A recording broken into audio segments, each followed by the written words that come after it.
Tidak. Di sini saya akan menjelaskan sedikit apa itu infeksi menular seksual. Infeksi menular seksual adalah infeksi yang ditularkan langsung melalui hubungan atau kontak seksual, baik itu secara anal, vaginal, maupun oral. Dan selain itu infeksi menular seksual juga bisa ditularkan melalui cairan seperti darah, cairan vagina, cairan sperma, bahkan juga bisa ditularkan oleh besi kulit yang sedang terluka. Selanjutnya, apakah kalian bertanya-tanya siapa saja sih yang bisa terkena infeksi menular seksual? Ya. Nah, infeksi menular seksual bisa menyerang semua kalangan yang sudah aktif secara seksual, baik itu remaja, orang dewasa, lansia, multipartner atau PSK atau pekerja seks komersial, pecandu narkoba, homoseksual, dan bahkan ibu hamil. Dan apabila ibu hamil yang sudah terkena infeksi menular seksual dapat menularkan infeksi tersebut kepada bayinya. Maka dari itu, infeksi menular seksual tidak bisa dianggap sepele. Selanjutnya, seperti apa sih perilaku seksual beresiko? Apakah ada yang tahu? Tidak.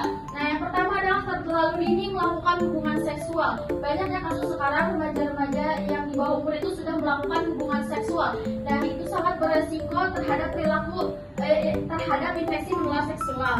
Yang kedua adalah tidak konsisten menggunakan kondom. Ini banyak yang sekarang para remaja atau yang ingin melakukan hubungan seksual ini tanpa menggunakan kondom. Nah, selanjutnya ada berhubungan seksual dengan pasangan yang beresiko atau sering bergonta-ganti pasangan. Ini untuk yang sudah menikah ya, sangat tidak dianjurkan ya. Yang selanjutnya adalah penggunaan obat-obatan terlarang seperti narkoba dan lain-lainnya. Adapun jenis-jenis dan penyebab infeksi menular seksual. Yang pertama ada infeksi menular seksual yang disebabkan oleh bakteri. Yang pertama adalah gonore atau kencing nanah. Pernah kalian dengar? Pernah. Nah, ini juga disebabkan oleh bakteri Listeria gonorrhea, nih seperti ini ya. Yang kedua adalah sifilis atau raja singa yang disebabkan oleh bakteri Treponema pallidum. Sifat sifilis ini rekuren ya atau kambuh-kambuhan ya. Nanti sembuh, nanti kambuh lagi. Gitu. Yang kedua ada infeksi menular seksual yang disebabkan oleh virus. Pasti kalian pernah dengar HIV atau AIDS ya. Ini sering banget. Ini disebabkan oleh human immunodeficiency virus yang menyerang sistem kekebalan tubuh. Yang kedua adalah herpes genitalia yang disebabkan oleh herpes simplex virus. Herpes ini sering jadi masalah besar ya, karena susah disembuhkan dan apabila sembuh itu dapat kambuh kembali ya. Yang ketiga ada Condyloma acuminata atau kutil kelamin ya. Nah, kutil ini juga bisa tumbuh besar-besar seperti jengger ayam yang disebabkan oleh HPV atau human papillomavirus. Yang terakhir ada hepatitis B dan C yang disebabkan oleh virus hepatitis yang dapat mengakibatkan gangguan hati kronis hingga kanker hati. Nah, selanjutnya ada infeksi menular seksual yang disebabkan oleh parasit dan jamur.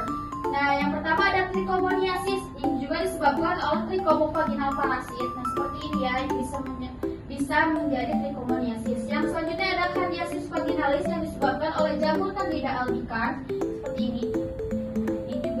Bisa menjadi infeksi. Selanjutnya, mari kita kenali tanda gejala infeksi menular seksual. Nah, apa saja sih tanda gejala infeksi menular seksual? Yang pertama, kalian mendapati luka dengan tanpa rasa sakit di area kelamin, anus, mulut, ataupun tubuh lainnya. Yang selanjutnya ada keputihan yang abnormal dari perempuan ya, yang berwarna kuning kehijauan, kental, bahkan berbau. Yang selanjutnya adalah nyeri pada saat buang air kecil. Kalau Sundanya kan jari-jarinya. Nah, selanjutnya ada rasa gatal dan nyeri serta terbakar pada area kelamin yang kayak panas-panas, sering bergaruk. Selanjutnya ada keluar cairan nanah pada ujung penis atau ada nanah pada vagina ya. Selanjutnya adalah timbul bintil-bintil berair kayak kutu air ya, atau bintil-bintil runcing seperti kutil dan itu bisa membesar menyerupai jengger ayam. Selanjutnya adalah nyeri pada saat berhubungan intim.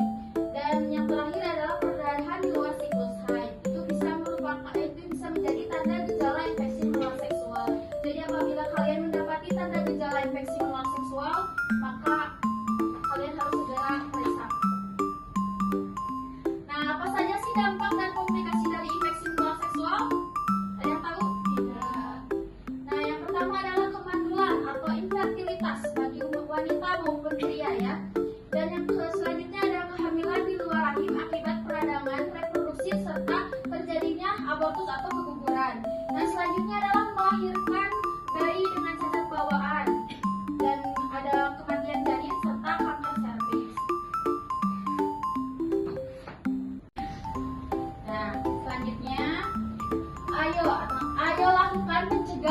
pengendalian infeksi menular seksual. Dan ayo juga dengan ABCDE. Kalian tahu ABCDE itu apa? Tidak. Nah, pertama adalah A, abstinence atau tidak melakukan hubungan seksual sebelum dan di luar pernikahan ya. Yang kedua adalah behavior atau bagi yang sudah menikah harus saling setia dengan tidak bergonta-ganti pasangan. Ini sangat amat dianjurkan karena merupakan suatu pencegahan dan pengendalian dari infeksi menular seksual. Selanjutnya adalah kondom. Cegah infeksi menular seksual dengan penggunaan kondom. Dan yang keempat adalah don't ask drug atau dengan tidak menggunakan narkoba dalam jenis apapun, baik yang disuntik, dihisap atau yang lain-lainnya. Yang terakhir ada educate atau yourself, mencari tahu tentang akibat dari perilaku seks yang tidak aman. Ya, jadi kalian tuh mulai dari sekarang cari atau riset-riset mengenai perilaku seks yang aman kayak gimana, yang tidak aman tuh yang kayak gimana. Dan program pengendalian infeksi menular seksual juga diantaranya kita harus mengurangi morbiditas atau mortalitas yang berkaitan dengan infeksi menular seksual. Yang selanjutnya adalah mencegah infeksi seperti HIV, AIDS, dan lain-lainnya. Dan yang ketiga adalah mencegah komplikasi serius pada kaum perempuan karena banyak yang sudah terjadi di sini perempuan ya yang banyak terkena infeksi menular seksual. Yang keempat adalah mencegah efek kehamilan yang buruk. Nah, hal yang harus dilakukan apabila terdapat keluhan dan gejala infeksi menular seksual serta pengobatan apabila sudah terkena infeksi menular seksual. Nah, pasti kalian juga ingin tahu ya, hal yang adalah jangan panik. Terus, selanjutnya adalah hindari hubungan seksual. Jangan berdiam diri, segera bawa diri kalian ke fasilitas kesehatan seperti rumah sakit, puskesmas, klinik, atau melakukan konsultasi dan pengobatan kepada dokter atau tenaga kesehatan lainnya seperti bidan, perawat, dan lain-lain. Dengan begitu, kita bisa mendapatkan pengobatan lebih cepat. Dan apabila jika kita sudah terkena infeksi menular seksual, jangan hanya kita yang diperiksa, tapi pasangan kita juga harus diperiksa dan diobati untuk menghindari penularan secara berulang.